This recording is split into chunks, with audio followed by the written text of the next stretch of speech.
ये बेचारी बदरिया माँ बनने वाली थी, लेकिन एक दिन बदरिया के बुरी तरह से पेट दर्द शुरू हो जाता है। बदरिया दर्द से तड़प रही थी, लेकिन घर में फूटी कौड़ी भी नहीं थी।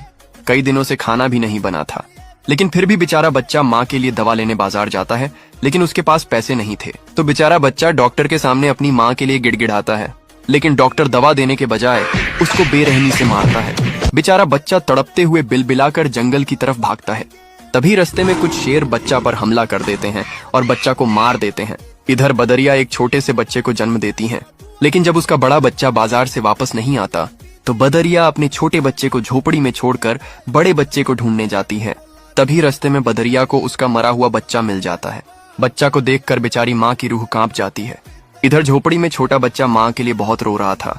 तभी रोने की आवाज सुनकर कुछ जंगली भेड़िया झोपड़ी में आ जाते हैं और बेचारे बच्चे को हमला करके मार देते हैं। जब माँ अपने मरे हुए बच्चे को छाती से लगाकर वापस घर आती है तो अपने छोटे बच्चे को देखकर बेहोश होकर गिर जाती है, और जब होश में आती है तो दोनों बच्चों को गोदी में लिए चीख चीख कर रोती है, और फिर हजारों सालों तक अपने बच्चों की याद में बच्चों को छाती से लगाकर उसी जगह भूखी प्यासी बैठी रहती है और हमेशा के लिए अपने प्राण छोड़ देती है। लेकिन आपने इस बेचारी माँ के लिए फिर भी लाइक और सब्सक्राइब नहीं